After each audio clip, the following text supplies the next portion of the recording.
Et c'est reparti, on continue depuis le Palais Rameau, depuis Lille pour jour E, pour avec le Green Talk avec Isabelle Albertalli, que vous connaissez peut-être, c'est la directrice climat chez BPI France. Bonjour Isabelle. Bonjour Cyrielle.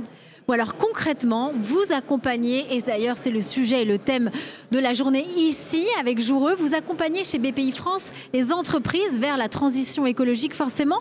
Et quels sont, voilà, de manière globale, les principaux freins que les entreprises rencontrent et surtout quelles sont les solutions que vous leur apportez? Alors on leur a demandé justement ce qui fait qu'ils n'arrivaient pas à faire leur transition. Et donc dans les freins principaux, ils nous ont dit déjà, j'ai pas le temps, j'ai pas les bras. J'ai pas de l'expertise, donc je sais pas forcément comment faire. Parfois, j'ai pas l'innovation qui va dans mon secteur, et puis parfois, j'ai pas le financement non plus. Donc nous, on a pris chacun des freins un par un, et on s'est dit, par exemple, avec l'ADEME et le ministère du Travail, on subventionne si vous embarquez un jeune qui va s'occuper de ce sujet écologique chez vous. De la même façon, on propose des accompagnements quand vous ne savez pas comment faire, et donc on vous fait un matching avec un bureau d'études spécialisé, avec un programme labellisé avec l'ADEME, avec des thèmes très spécifiques, un bilan carbone, de l'éco-conception, rénovation du bâti. Donc ils viennent chez vous, ils le font à votre place. Et puis derrière, vous pouvez continuer. Et puis le financement, évidemment, on est une banque, on est BPI France, donc ça on le sait le faire, il n'y a pas de souci, on s'en parle tous les jours. Et après, il y a cette innovation qui manque parfois dans les secteurs, et on finance l'innovation, beaucoup de start-up sur ces sujets-là, et beaucoup d'innovation même dans les PME. Donc on a essayé vraiment de calibrer nos aides exactement en fonction des différents freins. Est-ce qu'il y a des freins quand même qui ressortent majoritairement? On sait que ça, voilà, les entreprises vont véritablement y être confrontées. Forcément, il y a des gens qui se sont rendus compte qu'en termes de CAPEX, parfois c'est très intensif. Quand vous voulez changer tout votre appareil et passer à de l'électrification de l'industrie, c'est nécessaire, ça coûte très cher. Donc nous, on essaie d'accompagner dans la durée, mais on sait qu'au démarrage, il va vraiment falloir y convaincre. Alors, on le sait, le climat, c'est désormais une priorité économique. Est-ce que selon vous, vous pensez que les entreprises françaises, elles ont pris suffisamment conscience de cet impact et surtout de l'urgence d'agir, de passer à l'action?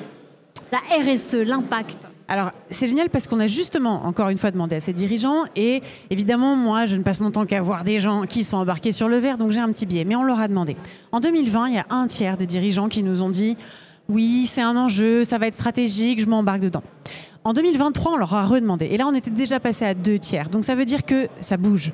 Et désormais, vraiment, quand on interroge les dirigeants, le climat, c'est plus un sujet, ils sont au courant de l'enjeu.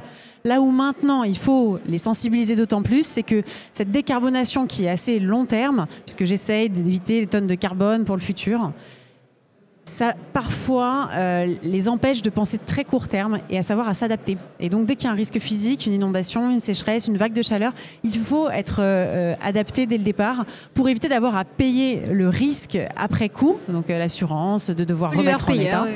Voilà. Et à l'inverse, il vaut mieux en fait prévenir que guérir. Donc ça, on y travaille encore. Quand tu parles de, effectivement, 2 tiers maintenant des dirigeants, est-ce que tu penses que la loi Pacte a fait quelque chose? L'arrivée de la société à mission aussi, il y en a plus de 1000 en France. Et est-ce que voilà, le Green Deal, ça change quelque chose? Même si le Green Deal, c'est quand même assez loin, enfin, dans 25 ans, finalement, c'est en 2050. Est-ce que tu penses que c'est un accélérateur? Alors, sur la loi Pacte, oui, ça a changé quelque chose, car des sociétés ont pu intégrer dans leur statut le fait d'être société à mission. Et en fait, ça permet de prendre du recul, de se faire challenger aussi par des parties prenantes et de se rendre compte à quel point les enjeux environnementaux peuvent être intégrés directement dans ma gouvernance et dans mon business. Donc ça, oui, ça fait bouger les choses. Elles sont 1000. Heureusement, il y a encore plus d'entreprises embarquées qui ne sont pas uniquement sociétés à mission, mais c'est vrai que plus on en aura, mieux ce sera. Sur le Green Deal, très spécifiquement, pour certains, ça paraît loin, parce que c'est européen, parce que c'est 2050, comme tu le disais, et qu'en général, il vaut mieux des échéances à 2025, cette année, à 2030. Ça a quand même poussé des feux assez forts sur certaines verticales, certaines normes, et ça a aussi aidé à faciliter certaines réglementations, donc ça crée aussi plus d'innovation, et des choses qui n'existaient pas avant, et qui ont pu un petit peu s'accélérer. Ça a aussi rendu les choses beaucoup plus simples dans le discours commun. Maintenant, tout le monde en parle. Et je pense aussi que ça vient de cette grande volonté européenne de tous s'engager sur le climat. Donc oui, ça a bougé les choses. Après, à plus court terme, il faut continuer à avoir quelque chose de très national et même ancré localement, comme ici à Lille. Bien évidemment, il y a des lois, réglementations comme la loi AGEC qui poussent beaucoup pour l'économie circulaire, etc. La transition verte, effectivement, on en revient, peut parfois être perçue forcément comme une contrainte. Comment on fait justement pour en faire un véritable levier de compétitivité et d'innovation? Alors, encore plus en ce moment. Comment on fait? On a des moments un peu de complexité, de souveraineté, des sujets géopolitiques. Il faut vraiment penser très pragmatique. Moi, je dis aux industriels, pensez énergie et matière avant tout. Énergie, ça veut dire réduisez la consommation d'énergie avec des machines qui sont plus performantes et qui vont en fait vous faire tout de suite gagner sur votre facture, puisque c'est des coûts. De la même façon, sur de la matière, il y a en ce moment quelques tensions un petit peu géopolitiques sur certains approvisionnements. Donc, pour éviter de se prendre de plein fouet des nouveaux tarifs de douane, il faut avoir anticipé et se dire comment j'utilise moins de matière, ça me coûtera aussi moins cher, et comment j'essaie d'avoir de la matière qui vient le plus localement possible. Comme ça, je peux avoir un peu de levier sur cette chaîne de valeur-là plutôt qu'être dépendant de quelque chose de très très loin. Et puis, il y a une façon typiquement de repenser sa continuité d'activité. Quand on se prend une inondation, il arrive que du coup on soit empêché de produire pendant un certain temps. C'est du chiffre d'affaires en moins. Donc là, c'est très concret. Prévenir ça et en fait se solidifier tout autour de son bâtiment et de son usine, ça permet de garantir son activité. De la même façon, dans les Pyrénées-Orientales, alors c'est à l'autre bout de la France pour nous ici, mais face à un plan sécheresse, les normes désormais permettent de beaucoup plus réutiliser l'eau. Donc toutes les personnes et tous les industriels devraient se dire comment je crée un circuit fermé d'eau et tout ce que j'utilise, je peux le filtrer et le récupérer. Parce que l'eau, ça coûte pas encore très cher, mais en revanche, quand c'est rare ou que la ressource n'est plus là, c'est vraiment un impact sur l'activité directement. Donc ça, c'est des solutions très concrètes. Pensez comment je réduis ma facture. Je suis plus compétitif, je suis sûr de continuer mon activité. Et puis, au passage, je suis vert. On continue pour parler de solutions. Concrètement, qu'est-ce que BPI France apporte comme solution, notamment pour les PME et ETI, justement pour accélérer cette transition? Alors la façon décarbonation. La façon dont on le fait, c'est donc déjà dans toutes les implantations, on a 50 implantations, tout le monde est formé à parler des enjeux et donc on a créé un dialogue avec chaque dirigeant pour essayer d'évaluer où est-ce qu'ils en sont. Et c'est pas grave s'ils sont pas avancés, les dirigeants. Audit, voilà, on essaye de se parler, mais même en une demi-heure. Et puis, si on est au premier pas, alors on viendra avec un outil de premier pas et un bilan carbone initial. Et ensuite, on priorisera un plan d'action pour éviter de dépenser un peu sur tout et rien et que ça n'ait pas forcément le même impact partout. Pour ceux qui sont plus avancés, on peut aussi réfléchir plus loin et réfléchir dans leur stratégie, comment aller vraiment beaucoup plus loin, comment se projeter dans un monde bas carbone. Donc ça, on le fait via de l'accompagnement.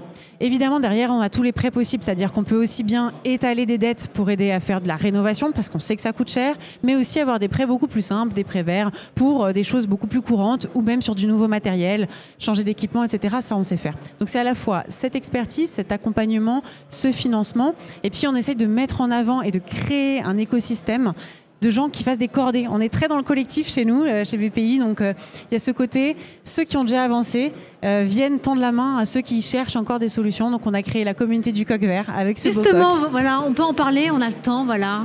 Cette communauté, combien d'entrepreneurs sociaux impact vous ont rejoint? Et Marie, on est à 3000 dirigeants et c'est pas fini. Donc c'est pas un label, c'est pas pour dire super, vous faites quelque chose de génial, parce que certains sont encore au début. Mais c'est ceux qui ont envie de bouger. Et donc qui se mettent ensemble. Il y a les plus avancés, les éclaireurs de cette communauté, et puis ceux qui le sont moins. Et ensemble, on crée une cordée et ils s'échangent des bonnes pratiques. Nous, on leur apporte de la formation, on leur apporte tous nos dispositifs. Mais en fait, entre eux, ils sont plus forts. Donc c'est vraiment ce collectif et ces mises en relation aussi avec des startups, des innovations ou entre eux qui permettent d'aller plus loin. Isabelle, j'ai une question challenging pour toi. Un conseil pour tous les entrepreneurs et entrepreneuses qui nous regardent pour accélérer effectivement leur entreprise et la rendre plus résiliente, plus durable. Un seul, c'est très dur. Un seul, c'est très dur. Donc moi, je dirais à long terme, est-ce que votre business, il vivra dans un monde bas carbone? Sinon, comment vous pouvez le faire évoluer et à quoi il ressemblera dans un monde bas carbone? Et il faut commencer maintenant si ce n'est pas déjà fait. Et il ne faut pas s'arrêter. Parce que j'en vois certains qui ont fait des premiers pas. Une fois qu'on a fait un bilan carbone, il faut penser éco-conception, il faut penser énergie. Donc en fait, il y a plein de pas. Logistique, le transport logistique. Exactement. Donc, il faut commencer dès maintenant et se projeter dans un monde positif, puisque c'est aussi le thème de cette journée de récit désirable. On a envie de se faire rêver et on a envie d'être là en 2050. Donc, il faut commencer et pas s'arrêter. Et dernière question. Qu'est-ce qui va se passer là? Qu'est-ce que tu peux nous souhaiter pour Journée E et toutes celles encore qui restent avec nous cet après-midi? Moi, j'en souhaite beaucoup d'inspiration parce qu'effectivement, on a pris cet angle des nouveaux récits. Il y a des écrivains qui viennent, il y a des gens qui viennent nous parler du futur et qui viennent nous parler de positif. On est là avec des paillettes, du positif, du pop. Il faut avoir envie, donc qu'ils aillent s'inspirer. Et j'espère aussi qu'ils repartiront avec du contenu parce qu'il y a beaucoup de masterclass et c'est pas un salon où on se balade. Donc à la fin, il y a beaucoup d'ateliers. mon plus grand souhait, ce serait qu'ils repartent chacun avec une solution nouvelle, une nouvelle idée, un nouveau contact, un nouveau contenu qu'ils ont appris, un peu l'idée du moment, et puis du coup un peu d'inspiration et d'énergie. Voilà, ce serait tout ce que je peux leur souhaiter pour cette belle journée. Bien, merci beaucoup Isabelle. Merci. Et puis je te souhaite une très belle journée et je vous dis à tout à l'heure on continue le Green Talk ensemble. Merci beaucoup. Merci Cyrielle et à très vite.